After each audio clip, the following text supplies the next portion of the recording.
namni jaalata Jawaariin akka Oromootitti namni Oromoon yeroo hedduu parsantii guddaan irra walii galu amma irratti jechuudha. Ana fakkeenyaaf Oromoo keessaa namni ana osoo lubbuu ta'e kennitaaf eenyu naan jedhani Haacaaluu Hundeessaa ture. Nama keessaa jaaladhu hin qabu. Inni biyyoon isaa salphattu du'ee jira. Amma immoo akka Oromootiin namni amma parsantii hedduu irratti osoo jaalalaan filadhaa jedhanii waan Jawaariin filatan naaf fakkaata. Fakkeenya kiyyaa beeki. Kanattuu namni akkana jabaan kun ammoo bultii gaafa ijaaru nama 4-5 osoo fuudhe yaani xiqqoo yaani hin jiraa mitiire akka ilaalcha kiyyaa ba'a. Shari'aan hin jenne kam? No, shari'aan hin jenne shari'aan hin jenne garuu at least waggaa 2 waggaa 4 waliin jiraate bakka gadhiistiif yaani wal gargaaruun osoo jiraate dubartii tana keessa yaani waggaa 2 waliin jiraatte kalaas bakka kanaan gadhiisuu qaba. Agana hunda duniyaa mokkoraa osoo deeme ilaalcha kiyya yaani akkas osoo ta'e. Because namni kun akka sabaatitti tokko akka sabaatti nama hedduu jaalata. Osoo akkas ta'e osoo walii yaaduun agasii jiraate dansaadha garuu dubartiin illee walii yaaddu akkasitti. Kophaa isa qabachuu feete akka nama biraatitti sheer gochuun feetu. Isi amaluma keessanii biree kun bas kiyyuma qofa ta'uu qabaa. Waan akkasii sana amaluma. Ani amma fakkeenya ani nama bultii ijaaree fakkeenya fudhachuun barbaadulleedha. Garuu amma anama fakkeenyaaf osoo nama akka Jawaar wajjin bultii ijaartaa naan jedhani siingilii mayyuu ta'e hin jaalladha garuu hawwii kiyyaa miti. Because nama kana jalqabumayyuu nama 3-4 malaafi jedhee sila yaaduuf namni isa jaalatu baay'een naannoo isaa jira. So ani bultii osoo hin ta'in sun xoorinatno lola wayii keessa seenuu naaf fakkaata. Nattaafoon akkanaa jedhaani nama garas deemee garana deemee na waliin garana deemaa oolu. Hojii bakka hojiin isaa nama ana qofa ta'e. Amma Jawaar akkas ta'uu hin danda'u. Waa baay'ee jedhu inni sammuu isaa keessa jiru. He was busy. Waa baay'ee jedha inni hin dalagu. Osoo waan dalagu iyyuu dhabe waan wayii uumuudhaaf tattaafata. So ani immoo uumamni kiyya akkasii miti. Garuu namoonni dubartoonni jaalattu baay'ee jira amma sooshaal miidiyaa kana gubbaa. Jaalalumaan dubartoonni Jawaariin jaalattu. Baay'ee jira garuu dhugaa dubbachuuf dhaabbataanis tasilaa isaan maltu agartee ta'ee inni namni kun fuula duratti nama ammaan tanallee dhugaadhaan Jawaar jechuun ammaan tanallee fakkeenya guddaadha nama cimaadha nama guddaadha nama bakka argitee Oromoo bakka bu'ee bakka hundumaa dhaabatu.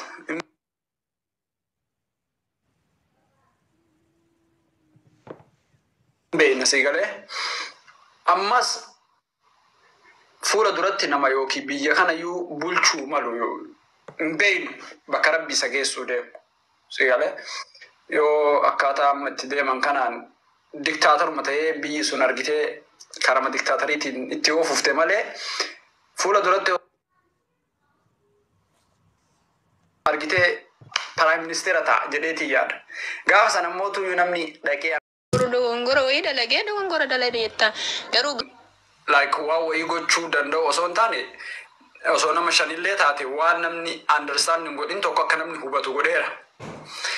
Ammoo irreecha baranaa irratti wanni isaan hojjetan dhugaa dubbachuuf hammaa kana irratti wanni isaan godhan dhiisi siyaasni waa baay'ee qabdi waa baay'ee fillee gochuu danda'an. Hammaa kana irratti appreciate goonaan isaan waan bareeda godhan. Akkanumatti itti haafuufaniidha amma nu laal. Wanni nu barbaan akkanumatti itti nu haafuufan.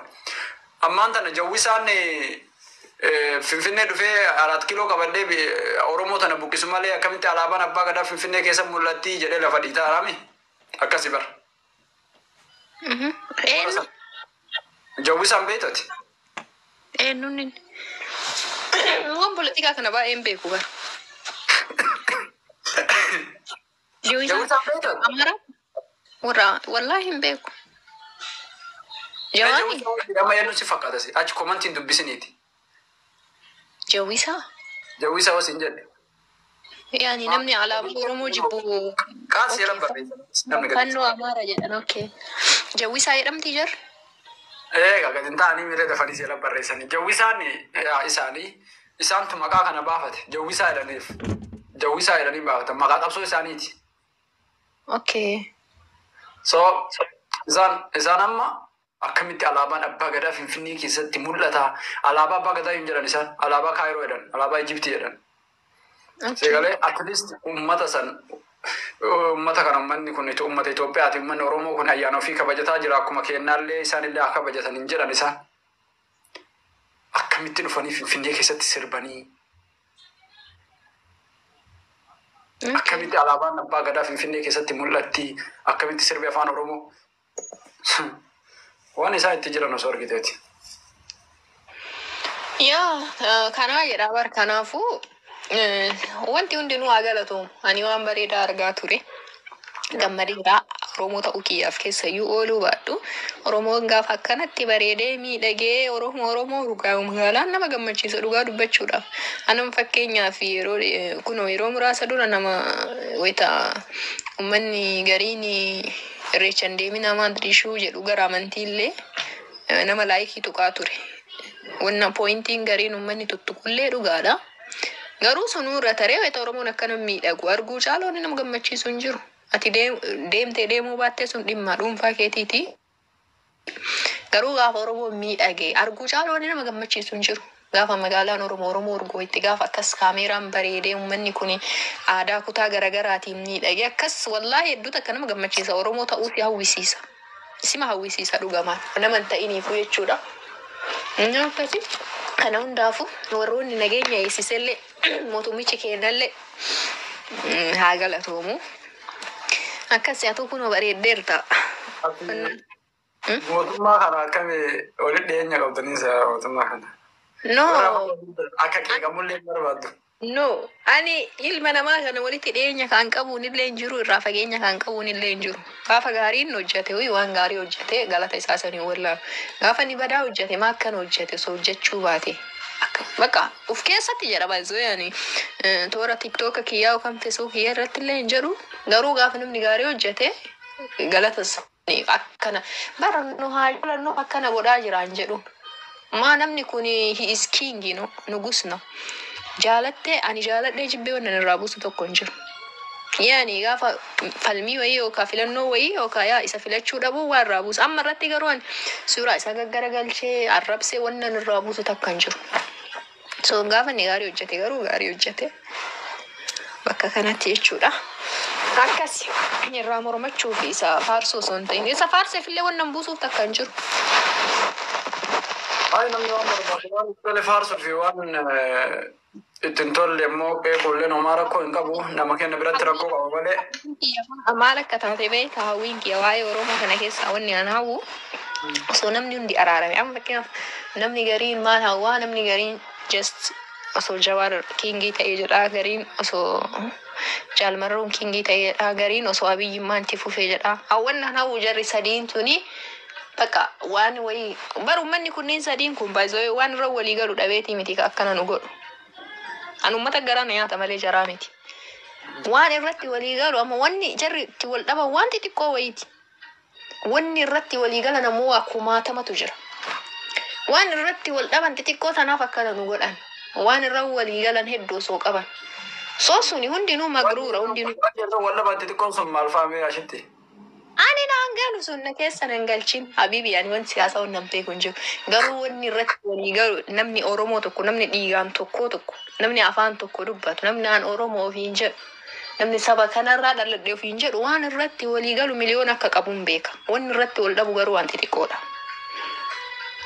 Hundinuu tiyyat ta'aa baay'essee kara kiyyaan ta'aa baay'esseeti malee osoo walii galuuf dhugaan onnee walii bananii walii galuudhaaf gadi ta'anii wanni walii galchu guuteera. Garuu barbaadan ka akkana nu godhuu barbaadani. Uummata jidduu kana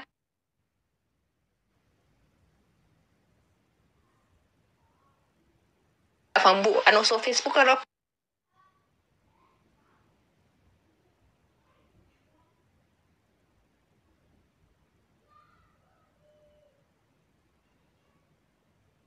yeroo gabaabaa keessatti na eegi. Yeroo waggaa 2-3 boodatti Jawaar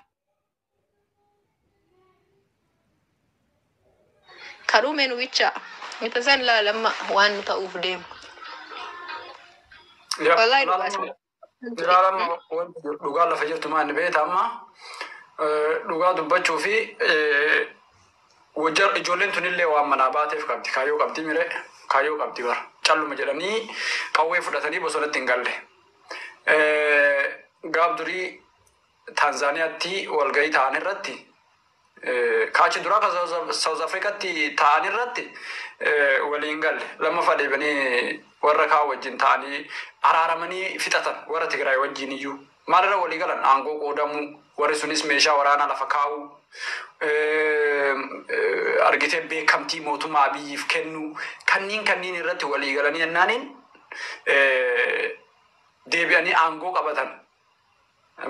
Maqaan isaa Geetachoo Raddaan yeroo sanitti illeen warruma maal jedhan TPLF wajjin ture jechuudha. Har'a jarri kun wanni isaan gaafatan waraanni bilisummaa Oromoo kun wanni isaan gaafatan ifaalifatti kan mootummaallee bahee dubbate kan warri waraanni bilisummaa Oromoo illee gabbayanii dubbatan araara san akka argitee walii hin galle ka godhe mootummaan araara san keessatti waan ufii fedhe malee waan isaan jedhan guutumatti iyyuu hin dide jechuudha. Sigalee araara tokko anaaf si yoo wal lolle waa wayirra wal lollu qabnaa mire wayita waan takka irratti wal lamne firoomsaatillee kana dhiisi atilleen kana dhiisii jira araaramuudhaaf namni. Ka argatte fudhatte ka dhiisiin jedhan dhiista akkasuma. Abiyyi aangoo qooduu hin fedhu. Ijoolleen ammoo jaalatu hundi hin beekna. Akka inni aangoodhaaf jecha uummata kana hunda ajjeesu hundi hin beekna. Aangoon jaalatamaa biyyi waan garii namni jaalatu amma waan san jaaladheef osoo hin ta'in kabajeefiiti. Fakkeenyaaf Abiyyi nafsee ofiitii ol ijoollee ofiitii ol aangoo ofii hin jaalata.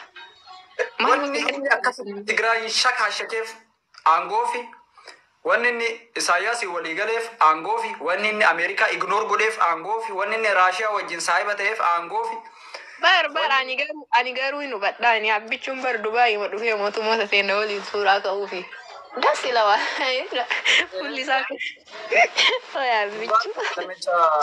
Isa wanni inni walii galeef gargaarsa isarraa argatuuf jecha agriimentii argitee waan biyya keessaa waa hedduu irratti argitee akka isaan sheer godhaniitiin aangoo isaa irratti immoo meeshaa waraanaatii fi kana kanaan akka isa cinaa dhaabbatan irratti waan baay'ee argitee waan inni hojjete aangoo isaatiif. Bakka aangoo kanatti natti hin dhufinaa jedhe inni. Aangoo yoo dhiistaniif hooma takka iyyuu dalaguu haa baatu. Ashitti aangoo piraayim ministeerummaa isaa san qabateetuma turaa barsilaafuu. Aangoon ijoolleen tun sheer godhuu fedhan akkuma warra Tigraay kana agartee fakkeenyaaf federaala keessa jiran ammaan tana warra Tigraay jiranii.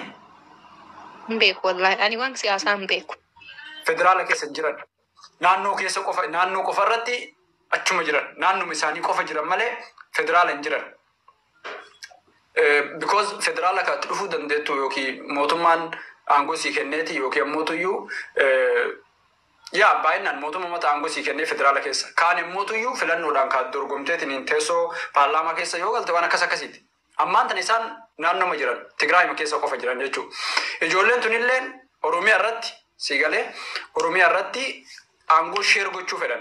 Abiyyi immoo Oromiyaa san irratti iyyuu aangoo isaaniif kennu sana no. Fakkeenyaaf Shimalis pirezidaantii naannoo Oromiyaatiimi itti aanaan yoo jaalmarroo ta'e argitee warra akka isaa ijoollee isaa wajjin jiran warra hedduu jiran kanniin aangoo sheer gochuudha malee waan biraati miti. Waliigaltee ammoo agriimentii sana yoo dhiistaniif maal rakkoo qaba amma fakkeenyaaf. Ana bar jaalmarroo mufaa wajjin nama jiru nagoota dhiiftanii hoonaa jettu. Kun uummata asirraan ilaalaa jiruuf yaan waan siyaasaa hin beeku maqaa namichaan kun aangoo jaalataa bifa bareeda qaba ka ofiitiif maashaallah liqaan bifa isaan jaaladhaa biyyi bifa bareeda qaba. Yoo hapeefuu aangoon sun irraa bareeda baay'isoo aangoon irraa bareeda akkanumaan gurmaa mogosi yeroo jalqabaatiif namni bareedaan akkanaan bulchee. Aangoon bar dandeettii barbaaddi bifaa miti ashitti. Mata dubbitti. Bakka irraa taa'u maaliin sin ga'e barcuma garaan nyaata. Tagas namni aangoo qabatee aangoon irraa bareeddu nama dandeettii political saayinsii baratee. Ani hin beeku waa'ee san hin beeku garuu Maqaan jiraami. Ishi namni biraa waan hojjetamu qabu haa hojjetu. Inni ammoo haa taa'u achirra. Haa Dubaay hin dhufu. Ati wanni ati jechuu barbaadde naa gala. Amma yeroo amma aangaa'ota gurguddoo addunyaa kanaaf abira wayita dhaabatu suuraan isaanii bareedaa. Muhammad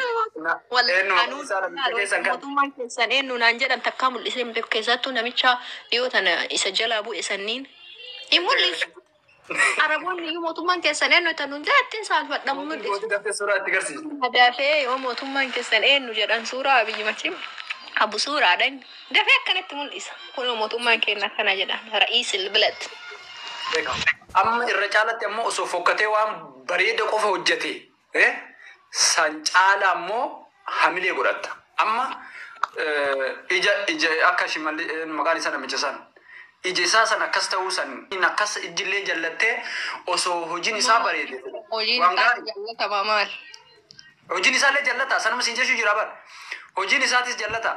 Amma Abiyyi amma osoo waan bareeda hojjete waan hojii bareeda dandeettiitti qabate ammas inni amma bar rakkoon jiru bar Abiyyi waan danda'u godhaatuma jira waan beeku godhaatuma jira namu waan beeku dalagaami Abiyyi amma isin umriidhaan isaa yoo haga mootummaa ta'e fuudhee yoo na sun. Inni ammallee durumayyuu abbaa qabeenyaati mire. Osoma aangoon qabatin iyyuu osoo biyya bulchuutti hin dhufin iyyuu inni Ameerikaa keessatti nama mallaqa qabu abbaa qabeenyaa guddaa. Obaamaan amma jaartii akka Jawaar duraan qabu san qaba. Maashaallah. Ammallee isin wajjin jira. Nu mas. Obaamaan kan isi amazing sun jaartii qofa osoo hin ta'in taarikii seenaan Barack Obama inni jaartii ofii waliin qabu jaalalli inni qabuuf suni fiilmii wayii fakkaataa iyyuu nama qaama mootummaa wayiitu waan akkanaa dabarsee hin jettuun. Waliin dabarsa yeroo jira waliin turan. Maashaallah jenne uummata keenyaa horaa bulaa Jawaariif Dooktorii Lelliin umrii dheeraa nu jiraadha. Gammachuudhaan nu jiraadha. Fiqirii qaxxilaa horaa. Gara keetii. Tadee binu ilma biyya. Uffannaan uffatte kuni ka'eessaati. Arsiiti. Okay, mashallah.